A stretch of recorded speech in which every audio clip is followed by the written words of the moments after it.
ulan, ikuan na after ng ulan. Pero kami wag din nating ulan. Kami man ang pinakasayo. So, nagkaiting salamat sa blessing sa Ginoo nga gihatag kanatong tanan. Bisan pa man sa mga kumbaga hindi naman siya lessons learned ng mga experiences, no?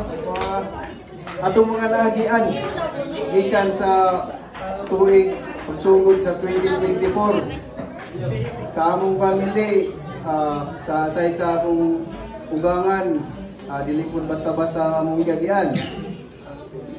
Nahulog akong ugangan sa iyang gipandayan nga balay. Ang akong asawa na operahan sa liog pero na-survive gyapon na ako.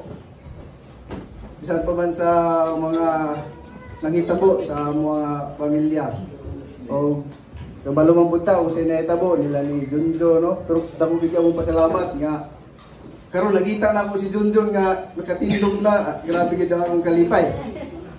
Pagtanaw na ako ganyan dito, okay, nakadrop naman si Junjun og ani, kining ang sakyanan di ay. So salamat kay sa Ginoo, no? Dili gyud posible ang kuan, kining gahom sa Ginoo.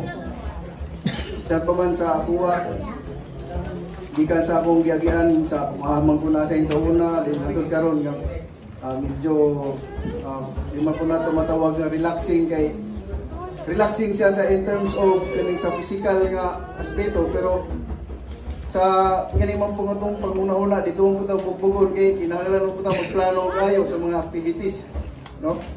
O sa tag-satag sa nato nga mga trabaho, dako to pasalamat nga na-survive nato ang 2024. O ato na pong latason ang 2025. Hopefully next year kompleto gyapon ta nga mag-celebrate o sa ato nga reunion, no? Hindi na ako tas-on siguro kay murag apit na gyud 7 minutes. Kaya ko tala ni hutod pero di na nato ni hutod ng 7 minutes. Iyan po na ko nga sa sunod tuig kompleto gyapon ta. Katong mga wala nakauli nga mga igaagaw na ko basin kauli na sila, no? Sila Junjun, ng Tata, si Clara, isa pa si Alfred, no? O si Jojo, isa pa to Jingjing, o si Bibing, no?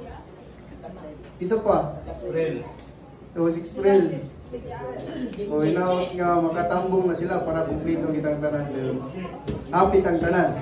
O salamat, mayong gabi ng tanan.